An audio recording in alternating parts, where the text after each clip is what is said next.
In the name of Allah, the most merciful and the most beneficial. Assalamu alaikum dear students.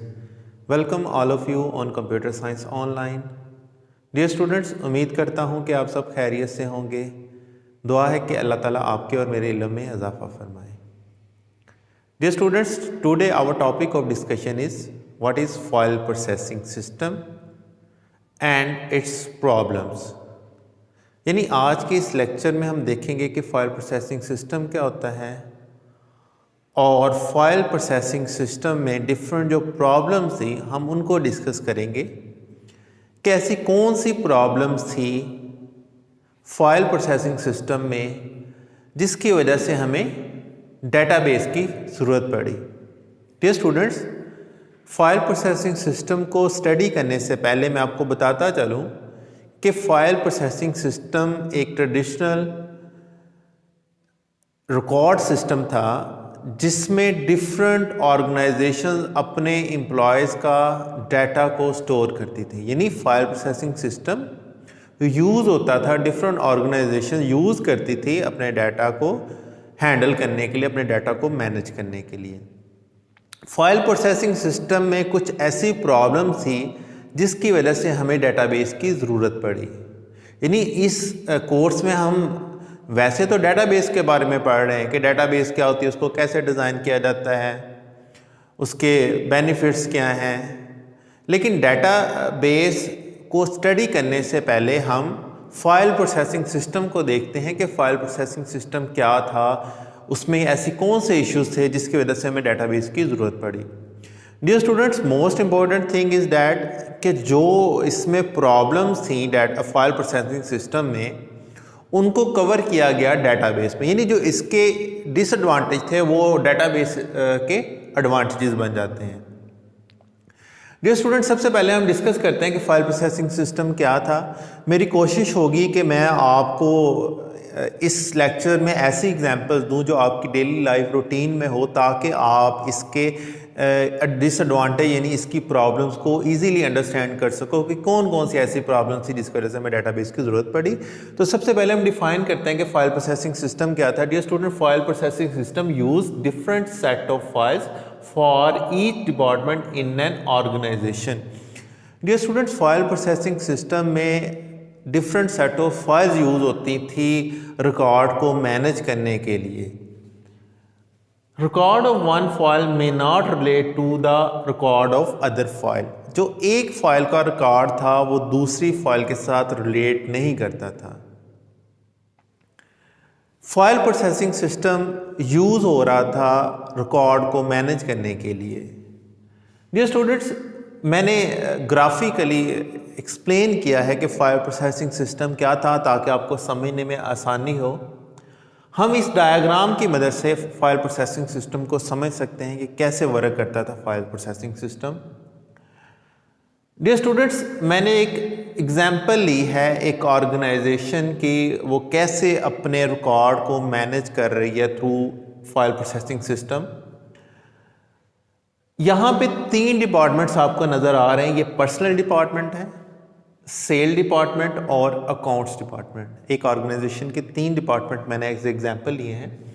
Personal department में different employees का record महफूज है। इसमें क्या है, डिफरेंट एम्प्लॉयज़ का रिकॉर्ड पर्सनल डिपार्टमेंट में पड़ा हुआ है और यहाँ पे ये एक फ़ाइल है, ये एक फ़ाइल को शो करवा रहा है, एम्प्लॉय की फ़ाइल है।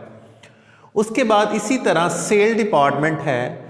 सेल डिपार्टमेंट में भी 3 तरह की फाइल्स हैं, कस्टमर फाइल, सेल फाइल और इन्वेंट्री फाइल।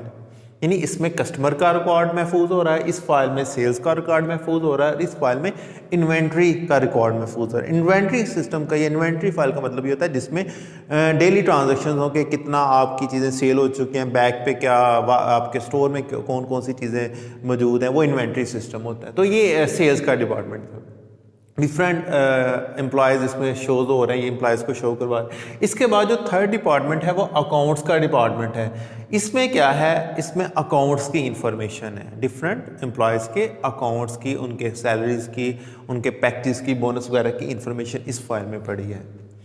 तो डियर स्टूडेंट्स, ये एक क्या आपको शो करवा रही है, एक फाइल प्रोसेसिंग सिस्टम है जो एक ऑर्गेनाइजेशन यूज़ कर रहे हैं। आप देख सकते हैं कि आपके पास कितनी फाइल्स हैं, 1 2 3 4 5 फाइल्स हैं। 5 फाइल्स में डाटा पड़ा हुआ है डिफरेंट एम्प्लॉयज़ का या डिफरेंट एंटिटीज़ का। अब हमने देखना ये है कि इस तरह डाटा स्टोरेज में क्या इश्यूज थे, क्या प्रॉब्लम्स हैं, ऐसे डाटा महफूज करने में क्या इश्यूज थे जिसकी वजह से हमें डाटाबेस की ज़रूरत पड़ी। तो डियर स्टूडेंट्स, आइए उन प्रॉब्लम्स को डिस्कस करते हैं। आप समझ चुके होंगे कि फाइल प्रोसेसिंग सिस्टम क्या है। अब मैं आपके सामने उन प्रॉब्लम्स को डिस्कस करूंगा वन बाय वन, और मेरी कोशिश होगी कि मैं आपकी डेली लाइफ में से एग्जांपल दूं ताकि आपको समझने में आसानी हो। Dear students, problem in traditional file approach. First problem is that data redundancy. First problem क्या है? Data redundancy. First problem थी. What is data redundancy? Dear student, data redundancy mean duplication of data. Simple define है। Redundancy का मतलब ये होता है duplication. Data redundancy mean duplication of data, यानी फाइल प्रोसेसिंग सिस्टम में डाटा की डुप्लीकेशन हो रही थी। कैसे हो रही थी डुप्लीकेशन? मैं अभी एक सिंपल सी एग्जांपल से आपको समझा देता हूँ। फॉर एग्जांपल डियर स्टूडेंट्स, मैं आप ही की लाइफ में से एग्जांपल लेता हूँ। सपोज़ आप कॉलेज में एडमिशन लेने के लिए जा रहे हैं, आप एडमिशन डिपार्टमेंट में जाते हैं, वहाँ पे अपना पर्सनल रिकॉर्ड एंटर कर देते हैं। पर्सनल रिकॉर्ड फॉर एग्जांपल आप अपना उधर रोल नंबर नेम दे रहे हैं, अपना फ़ोन नंबर दे रहे हैं, अपना एड्रेस दे रहे हैं और अपने मार्क्स की डिटेल दे रहे हैं। ये आपका पर्सनल रिकॉर्ड जो एडमिशन डिपार्टमेंट में एक फ़ाइल में महफूज हो गया है। मैं फाइल प्रोसेसिंग सिस्टम की बात कर रहा हूँ। जब आपका एडमिशन हो जाता है, फिर आप फ़ीस डिपार्टमेंट के पास चले जाते हैं, तो फ़ीस डिपार्टमेंट में भी आप सेम रिकॉर्ड दे रहे हैं, अपना नेम दे रहे हैं, अपना फ़ोन नंबर दे रहे हैं, अपना एड्रेस दे रहे हैं और अपने मार्क्स की डिटेल दे रहे हैं। इसी तरह जब आप एग्जामिनेशन डिपार्टमेंट में जा रहे हैं तो वहाँ पे भी आपकी सेम डिटेल इंटर की जा रही है फाइल में। तो डियर स्टूडेंट्स, इसे कहा जाता है डुप्लीकेशन ऑफ डाटा। यानी स्टूडेंट एक है लेकिन उसका रिकॉर्ड 3 डिफरेंट प्लेसेस पे पड़ा हुआ है, 3 डिफरेंट डिपार्टमेंट्स के पास सेम रिकॉर्ड पड़ा है। उसका नाम, उसका एड्रेस, उसका फ़ोन नंबर 3 डिफरेंट डिपार्टमेंट्स में पड़ा हुआ है। तो इसे हम कहते हैं डुप्लीकेशन ऑफ डाटा। इससे क्या हो रहा है? इससे हमारी स्टोरेज वेस्ट हो रही है। इससे और भी प्रॉब्लम्स आएंगी, वो मैं अभी कुछ देर में आपके सामने डिस्कस करूंगा कि और कौन सी प्रॉब्लम है। फर्स्ट प्रॉब्लम इज़ डैट इसमें स्टोरेज के इश्यूज़ आ रहे हैं। आपकी स्टोरेज कैपेसिटी कम हो रही है, उस पर आपके एक्सपेंसेस आएंगे। तो ये थी डाटा रिटर्डेंसी। डियर स्टूडेंट, अगर हम इस एग्जांपल को देख लें तो इसमें भी देखें, इसमें एम्प्लॉय है, सेल डिपार्टमेंट है, अकाउंट्स में, इसमें भी डिफरेंट एम्प्लॉय का पर्सनल रिकॉर्ड इधर भी होगा, इधर भी उसका पर्सनल रिकॉर्ड होगा और अकाउंट्स में भी उसकी पर्सनल डिटेल होगी। जो एम्प्लॉयज़ का रिकॉर्ड इधर है वो इस अकाउंट्स में भी होगा जब उसकी सैलरीज वगैरह को हम काउंट करेंगे। तो इस तरह डाटा की क्या हो रही है? डुप्लीकेशन होती है, जिससे हम डाटा रिटर्डेंसी कहते हैं। डियर स्टूडेंट्स, आई थिंक आपको क्लियर हो गया होगा कि डाटा रिटर्डेंसी क्या है। मैंने एक ये एग्जांपल दी एम्प्लॉय की और एक आपके स्टूडेंट्स की एग्जांपल दी। उसके बाद जो सेकंड डिसएडवांटेज है, जो सेकंड प्रॉब्लम है इसमें, वो है डाटा इनकंसिस्टेंसी।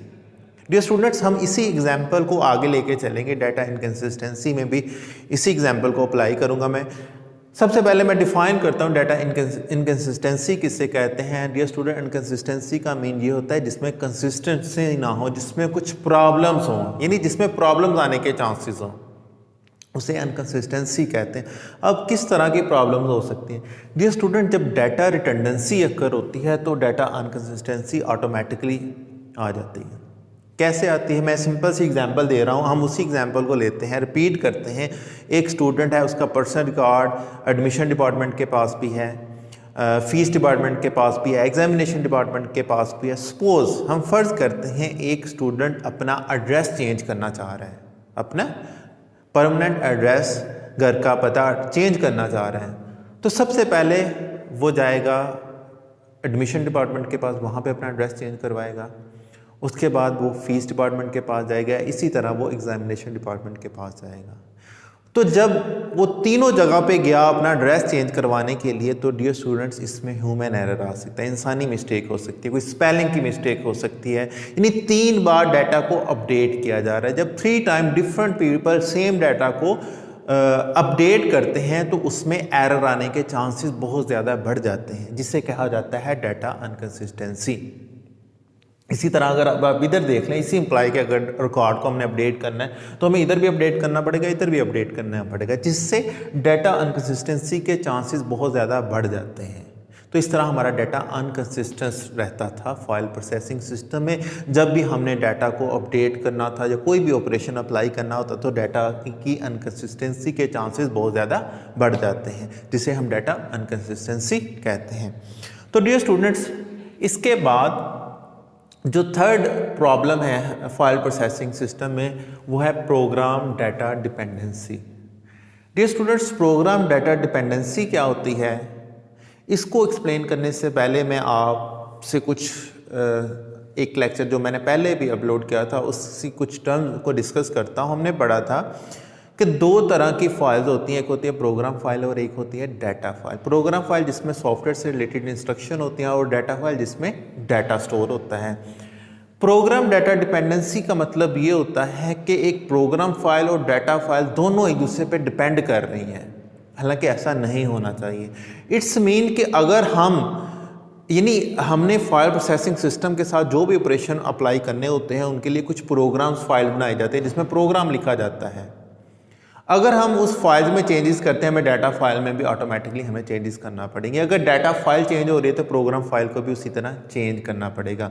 मैं इसको सिंपल सी एग्जांपल से क्लियर करता हूँ। सपोज हम प्रोग्राम फाइल में एक आईडी कार्ड जो CNIC का एक फॉर्मेट होता है डैशेस के साथ, हम वो इंटर करना चाह रहे हैं। पहले जो फॉर्मेट था उसमें विदाउट डैशेस डाटा इंटर हो रहा था आपकी डाटा फाइल में, लेकिन जब आप अपनी डाटा फाइल में फॉर्मेट को चेंज करते हैं, आप चाहते हैं कि CNIC विद डैशेस इंटर हो, तो आपको साथ ही अपनी प्रोग्राम फाइल भी इंटर करनी पड़ेगी जिसके थ्रू डाटा आपकी डाटा फाइल में जा रहा था। यानी प्रोग्राम फाइल और डाटा, प्रोग्राम फाइल की मदद से डाटा आपकी डाटा फाइल में जा रहा था। जब आपने डाटा फाइल का फॉर्मेट चेंज किया, मैंने आपको एग्जांपल दी CNIC की कि उसमें विद डैशेस और विदाउट डैशेस आप CNIC नंबर इंटर करते हैं।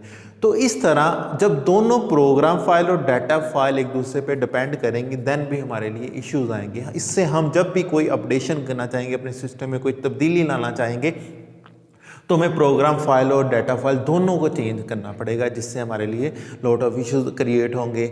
इससे भी हमारे एक्सपेंसेस बढ़ते हैं, हमारा टाइम की वेस्टेज हो रही है। तो डियर स्टूडेंट्स, ये था इशू जिससे हम कहते हैं program and data dependency. I think आपको क्लियर हो गया होगा। इसके बाद जो फोर्थ प्रॉब्लम है वो है lack of flexibility. Dear students, lack of flexibility का मतलब ये होता है जिसमें जो आपके लिए सहूलियात ना दे सके, जो आपको फैसिलिटेट ना कर सके, उसे हम कहते हैं लैक ऑफ फ्लेक्सिबिलिटी है। तो फाइल प्रोसेसिंग जो सिस्टम जो था इसमें फ्लेक्सिबिलिटी नहीं थी। कैसे फ्लेक्सिबिलिटी नहीं थी? मैं सिंपल सी एग्जांपल देता हूँ। अभी मैंने आपको बताया कि इसमें जो डाटा होता है वो डिफरेंट डिपार्टमेंट्स में डिफरेंट फाइल्स में स्टोर होता है। तो अगर हमें वो डाटा को रिट्राइव करना है तो हमें डिफरेंट डिपार्टमेंट्स में 1 बाय 1 जाना पड़ेगा। तो ये हमारे लिए प्रॉब्लम होगी, जिससे हमारे लिए डाटा की रिट्राइवल बहुत ज़्यादा मुश्किल होती है।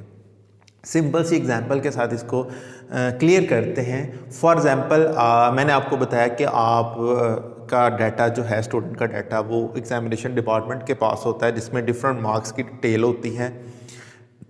डियर स्टूडेंट्स, अगर आपने अपना रिजल्ट कार्ड बनवाना हो, आपने अपने कंप्लीट नंबर की डिटेल लेनी हो, तो आप हर डिपार्टमेंट के पास, आप इंग्लिश डिपार्टमेंट के पास जाओगे, आप उर्दू डिपार्टमेंट के पास जाओगे, आप कंप्यूटर साइंस डिपार्टमेंट के पास जाओगे। इसी तरह आप डिफरेंट सब्जेक्ट के डिपार्टमेंट के पास जाके अपना 1 बाय 1 हर सब्जेक्ट के मार्क्स कलेक्ट करोगे। फिर आप टोटल मार्क्स आपके काउंट किए जाएंगे, फिर आपकी एवरेज और ग्रेडिंग सिस्टम। तो देखिए कितना मुश्किल होगा हमारे लिए कि डिफरेंट डिपार्टमेंट्स के पास जाना, अपना 1 बाय 1 हर डाटा को कलेक्ट करना, फिर एक कंप्लीट इंफॉर्मेशन को प्रोड्यूस करना। तो इसलिए कहा जाता है कि फाइल प्रोसेसिंग सिस्टम जो था इसमें लैक ऑफ फ्लेक्सिबिलिटी थी, इसमें फ्लेक्सिबिलिटी नहीं थी कोई भी डिज़ायर जो आउटपुट पैदा करने के लिए। तो डियर स्टूडेंट्स, इसके बाद जो फिफ्थ प्रॉब्लम है वो है integrity problem. Dear students, integrity very important point for paper point of view. Integrity mean reliability and accuracy of data. Integrity mean reliability and accuracy of data. File processing system आपको integrity की problems को face करवा रहा था। File processing system में integrity की बहुत सी problems आ रही थी। कैसे आ रहे थे? डियर स्टूडेंट्स, इंटेग्रिटी का मतलब ये होता है कि reliability and accuracy of data. Dear students, इसमें ऐसे कोई रूल्स नहीं थे कि हम कोई इंटेग्रिटी अप्लाई कर सकें। फॉर एग्जाम्पल, अगर एक स्टूडेंट के मार्क्स होते हैं वो एक सब्जेक्ट के वो 0 से 100 की रेंज में होते हैं, ये इंटेग्रिटी कंस्ट्रेंट हम कहते हैं, इसको कहेंगे कंस्ट्रेंट। कंस्ट्रेंट का मतलब होता है रूल्स एंड रेगुलेशन जो आप अप्लाई कर सकते हैं। जो भी डाटा आपकी डेटाबेस में आता है इसके ऊपर एक कुछ रूल्स अप्लाई होते हैं ताकि वो डाटा में कोई करेक्शन हो, उसमें कोई मिस्टेक ना हो। तो डियर स्टूडेंट, ऐसे रूल्स हम फाइल प्रोसेसिंग सिस्टम में, यानी वो कंस्ट्रेंट हम फाइल प्रोसेसिंग सिस्टम में अप्लाई नहीं कर सकते थे, जिसकी वजह से इंटेग्रिटी प्रॉब्लम्स आ रही थी। मैं सिंपल सी एग्जांपल देता हूँ, स्टूडेंट के जो मार्क्स होते हैं वो 0 से लेकर 100 की रेंज में होने चाहिए, लेकिन ऐसा फाइल प्रोसेसिंग सिस्टम में नहीं हो रहा था। जितने भी मार्क्स इंटर करवा रहे थे वो इंटर किए जा रहा था, वो सेव कर लेता था। आईडी कार्ड फ़ोन नंबर की एक प्री डिफाइंड लेंथ होती है, वो लेंथ को फिक्स करना इसमें पॉसिबल नहीं था। आप कम या ज़्यादा लेंथ में आईडी कार्ड या फ़ोन नंबर इंटर करोगे तो वो इंटर कर लेगा, वो स्टोर कर लेगा, लेकिन डाटाबेस में ऐसा नहीं होता। उसमें प्री डिफाइन और डाटा को इंटर करना पड़ता है, अदरवाइज़ वो डाटा को सेव ही नहीं करता। तो डियर स्टूडेंट, इस तरह के इश्यूज इसमें आ रहे थे जिससे हम कहते हैं इंटेग्रिटी प्रॉब्लम, यानी इसमें कोई भी कंस्ट्रेंट अप्लाई नहीं कर सकते थे, कोई भी रूल्स, जैसा मर्जी, कोई अगर डाटा गलत भी है, उसमें कोई मिस्टेक्स भी हैं, देन भी डाटा स्टोर हुए जा रहा था, इसे हम कहते हैं इंटेग्रिटी प्रॉब्लम। तो डियर स्टूडेंट्स, लास्ट जो प्रॉब्लम थी फाइल प्रोसेसिंग सिस्टम में उसे कहा जाता है सिक्योरिटी प्रॉब्लम। तो इसमें सिक्योरिटी इश्यूज बहुत ज़्यादा थे। सिक्योरिटी इश्यूज कैसे थे? फॉर एग्जाम्पल डियर स्टूडेंट, इसमें ना तो आपके पास कोई ऑप्शन था कि जो भी डाटा को मैनेज कर रहे हैं, फॉर एग्जांपल डिफरेंट एम्प्लॉयज़ हैं। मैं एक सिंपल सी एग्जांपल देता हूँ। डियर स्टूडेंट्स, डिफरेंट एम्प्लॉयज़ होते हैं जो आपके सिस्टम के साथ यूज़ हो रहे हैं, सिस्टम को यूज़ कर रहे हैं। फॉर एग्जांपल, हम ये चाहते हैं कि जो एक मैनेजर है उसको ये कंप्लीट अथॉरिटी हो कि वो पूरे सिस्टम को देख सके, उसमें से कोई भी मैनेज कर सके डाटा को, अगर अपडेट करना, डिलीट करना, सारी अथॉरिटी उसके पास होनी चाहिए। लेकिन जो एक एम्प्लॉय है, एक डाटा एंट्री ऑपरेटर है, उसके पास ये अपॉर्चुनिटी या ये फैसिलिटीज़ नहीं होनी चाहिए, वो किसी भी डाटा को अपडेट कर सके या डिलीट कर सके। लेकिन फाइल प्रोसेसिंग सिस्टम में ऐसा कुछ नहीं था। फाइल प्रोसेसिंग सिस्टम में अगर कोई डाटा एंट्री ऑपरेटर भी है, वो भी किसी के भी डाटा को डिलीट भी कर सकता था, अपडेट भी कर सकता था, कोई भी ऑपरेशन वो परफॉर्म कर सकता। यानी फाइल प्रोसेसिंग सिस्टम में ऐसे कोई फीचर नहीं थे जिसमें हम लिमिटेशन सेट करें डिफरेंट यूज़र्स की। डियर स्टूडेंट, डाटाबेस जो है इसमें लिमिटेशन सेट होती हैं, डिफरेंट यूज़र एक लिमिट तक अपने डाटा को देख सकता हूँ। मैं एक सिंपल सी एग्जांपल दे रहा हूँ सिक्योरिटी इश्यूज़ को लेके। देखें, आप अपना रिज़ल्ट फाइंड करते हैं, आप बोर्ड की वेबसाइट पे जाते हैं, अपना रोल नंबर इंटर करते हैं और आपका रिज़ल्ट निकल आता है। क्या आप उस रिज़ल्ट में कोई चेंजेस कर सकते हैं? नहीं कर सकते। उसमें सिक्योरिटी इश्यूज़ हैं, उसमें सिक्योरिटी अप्लाई की गई है। आप जस्ट अपने डाटा को देख सकते हैं, ना उसको डिलीट कर सकते हैं, ना अपडेट कर सकते हैं, ना ही चेंज कर सकते हैं। लेकिन जो डाटाबेस एडमिनिस्ट्रेटर है या वो पर्सन जो उस डाटा को हैंडल कर रहा है, वो सब कुछ कर सकता है। तो जिसको इससे कहा जाता है सिक्योरिटी इशूज़। तो इस तरह के फीचर्स फाइल प्रोसेसिंग सिस्टम में मौजूद ही नहीं थे, जिसकी वजह से हमें डाटाबेस की ज़रूरत पड़ी। तो डियर स्टूडेंट, जो डाटाबेस है उसमें ये सारे फीचर्स, ये जो हमने प्रॉब्लम हैं डिस्कस की, data redundancy, data inconsistency, program data dependency, lack of flexibility, integrity problem और सिक्योरिटी प्रॉब्लम, ये सारी जो प्रॉब्लम हमें फाइल प्रोसेसिंग सिस्टम में फेस कर रहे थे, ये सारी प्रॉब्लम हमने डाटाबेस में इनको कवर अप कर लिया। तो डियर स्टूडेंट्स, ये था फाइल प्रोसेसिंग सिस्टम। मैंने डिफाइन किया कि फाइल प्रोसेसिंग सिस्टम क्या है, डायग्राम की मदद से आपको समझाया, फिर उसकी डिफरेंट प्रॉब्लम्स को one by one with example discuss किया। डियर स्टूडेंट्स, इसके बाद मैं नेक्स्ट लेक्चर में डाटाबेस को डिस्कस करूंगा कि ऐसे कौन से उसमें एडवांटेजेस हैं जिसकी वजह से हम डाटाबेस को यूज़ कर रहे हैं, कैसे डाटाबेस ने रिप्लेस किया फाइल प्रोसेसिंग सिस्टम को।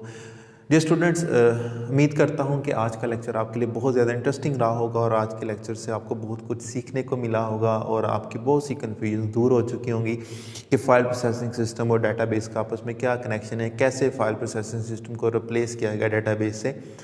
तो डियर स्टूडेंट्स, ये था आज का हमारा लेक्चर। अपने फीडबैक से मुझे ज़रूर आगाह कीजिएगा कि आज का लेक्चर आपके लिए कैसा रहा।